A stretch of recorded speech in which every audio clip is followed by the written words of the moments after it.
నేడు కుప్పం నియోజకవర్గంలో సీఎం చంద్రబాబు పర్యటించనున్నారు. ఉదయం 11 గంటలకు పరమసముద్రం గ్రామ సమీపంలోని హంద్రినివా కాల్వలో గంగా హారతి ఇవ్వనున్నారు. పరమసముద్రం చెరువు పక్కనే నిర్వహించే బహిరంగ సభలో సీఎం పాల్గొంటారు. మధ్యాహ్నం పారిశ్రామికవేత్తలతో భేటీ అవుతారు. ఈ సమావేశంలో అవగాహన ఒప్పందాలు కుదుర్చుకోనున్నారు.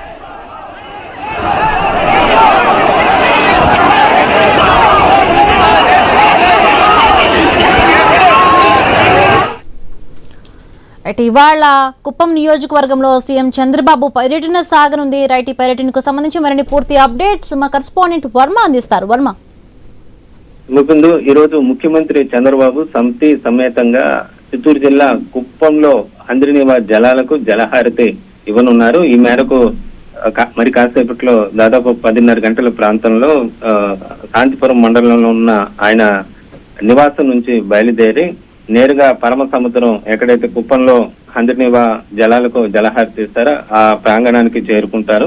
అనంతరం దాదాపు 10:30 గంటల ప్రాంతంలో జలహారతి ఇవ్వడం జరుగుతుంది. ఆ తర్వాత దాదాపు 11:30 గంటల ప్రాంతంలో బహిరంగ సభలో పాల్గొని ప్రసంగాలు ఉంటాయి.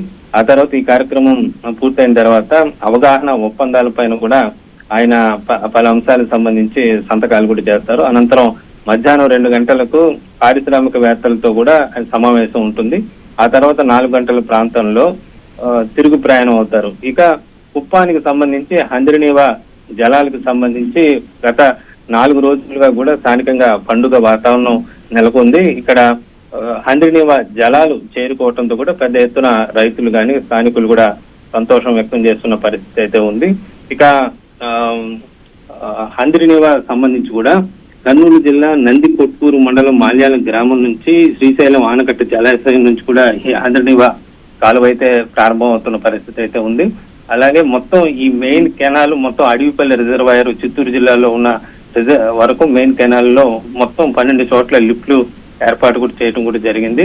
అలాగే మెయిన్ కెనాల్ మొత్తం దాదాపు 554 కిలోమీటర్ల పొడవైంది. కర్నూలు జిల్లా నుంచి చిత్తూరు జిల్లా వరకు ఈ మెయిన్ కెనాల్ వ్యాపించి ఉంది. మొత్తం 9.5 టీఎంసీల సామర్థ్యం గల మొత్తం 8 రిజర్వాయర్లు కూడా ఉండడం కూడా జరిగింది. ప్రాజెక్టు 2 దశల్లో ఈ హంద్రినివా కాలువ పనులు పూర్తయ్యాయి.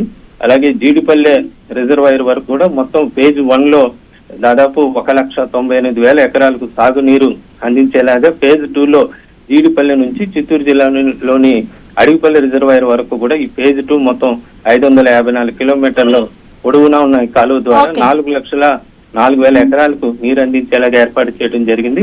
మొత్తం 6 చోట్ల మెయిన్ కెనాల్ పైన జలాశయాలు ఏర్పాటు చేయడం కూడా జరిగింది. అలాగే సబ్ కెనాల్ పైన కూడా పలు చోట్ల జలాశయాలు ఏర్పాటు చేసిన పరిస్థితి అయితే ఉంది.